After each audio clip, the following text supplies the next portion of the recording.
Greetings. Today the moon is in Gemini. So we shift gears into a sign that is an air sign. Gemini has more to do with information, communication, mental processing, ideas, and thinking. So with this entry of the moon into Gemini, I want to challenge you to ask yourself, what are the questions you're asking, and are you asking the right questions?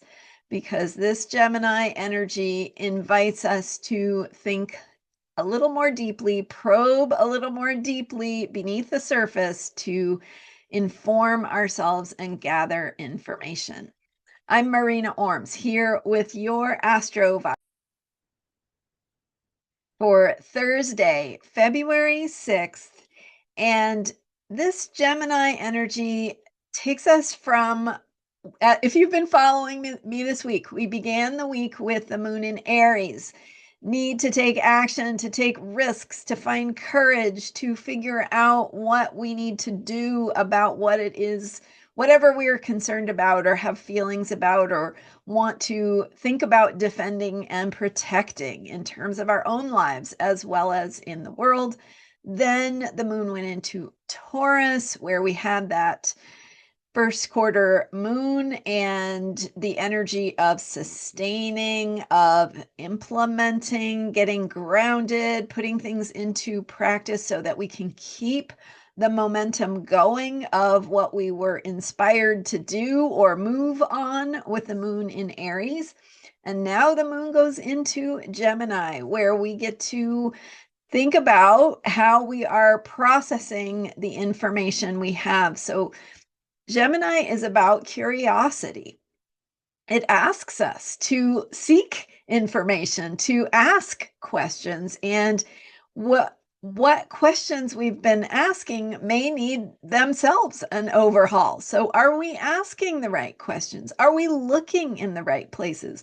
Are we finding information that answers the questions we actually have? So get curious, probe more deeply. If you're in a conversation with someone, get curious about what they're saying. Why are you saying that? Where are you coming from with that? I genuinely want to know, want to understand. And instead of getting stuck in your own thinking, your own logic, your own patterns of how you make sense of what you observe, see what that looks like from a different perspective. Ask someone else what they think, why they think that, where they get those ideas, or what matters to them in terms of their thinking. How can we as human beings come together and listen to one another in ways that help us connect, form bonds, and be able to work together in community to help our world be a better place, whether we agree or not on what is the best way to achieve that? So ask deeper questions, seek information that takes you outside of the box of your own current thinking or your habitual way of thinking about something, because there are ways of thinking that lie out there that could help you grow, learn and grow. And then later in the day, the moon passes by Jupiter, which is now direct in Gemini. Jupiter brings expansion to what we put our energy into. It brings expansion and abundance to what it touches. So with this moon, remember, the moon is the mood of the day.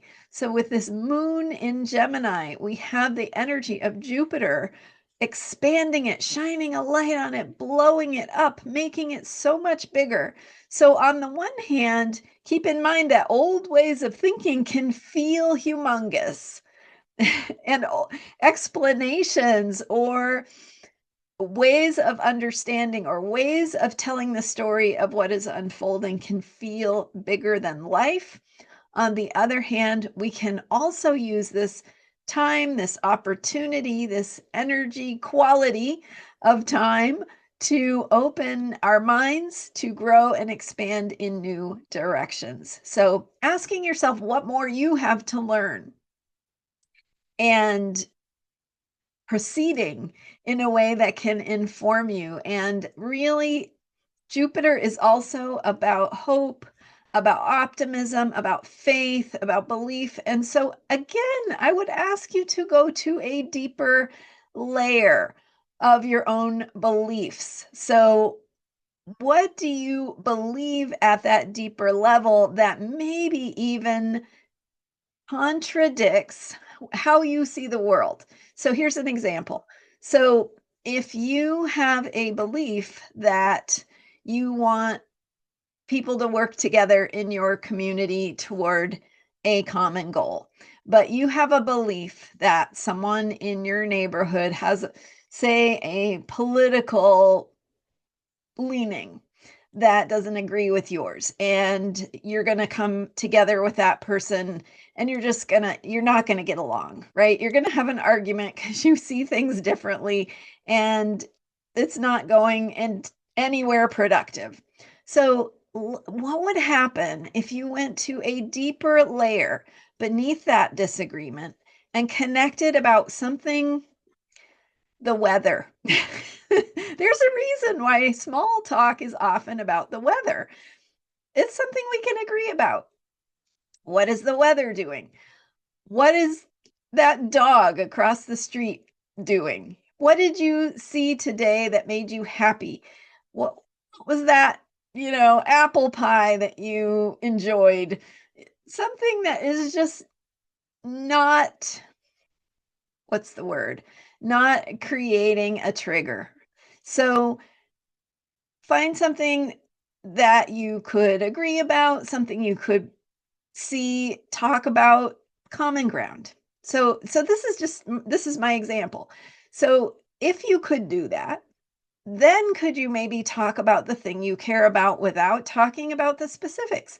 Hey, I was thinking it would be really cool if in our community we had a better park. Maybe you can agree on that. Now you've agreed about the weather. Now you've agreed that a park would be nice. Maybe that's all it is.